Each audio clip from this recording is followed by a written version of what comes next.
कोकणातील प्रत्येक अपडेट जाणून घेण्यासाठी आजच माझे कोकणच्या सोशल मीडिया प्लॅटफॉर्मला लाईक, फॉलो आणि सबस्क्राईब करा। महाड नगर परिषद राडा प्रकरणी गेल्या अनेक दिवसांपासून चर्चेत असलेले मंत्री भरत गोगावले यांचे पुत्र विकास गोगावले अखेर आज पोलिसांना शरण आले आहेत। मुंबई उच्च न्यायालयाने रायगड पोलिसांच्या भूमिकेवर तीव्र ताशेरे ओढत संबंधित आरोपींना अद्याप अटक का केली नाही असा सडेतोड जाब विचारला होता। न्यायालयाच्या या कठोर भूमिकेनंतर आणि अटकपूर्व जामीन फेटाळला गेल्यामुळे विकास गोगावले यांच्यासह एकूण 7 आरोपी स्वतःहून महाड शहर पोलीस ठाण्यात हजर झाले।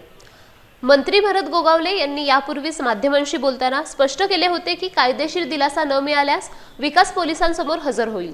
त्यानुसार आज सकाळी पोलिसांनी सर्व आरोपींना अधिकृतपणे ताब्यात घेतले।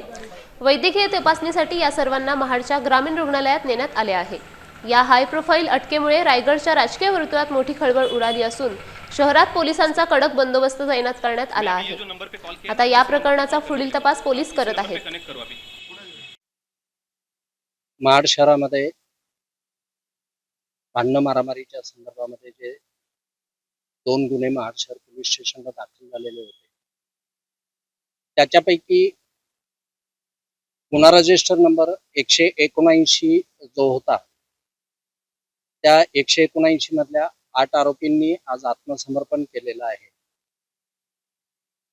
त्यानंतर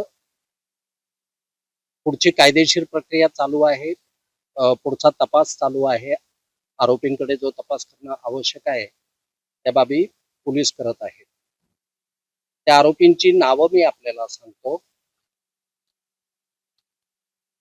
विकास गोगावले, महेश गोगावले, विजय मालुसरे, प्रशांत शेलार, धनंजय मालुसरे,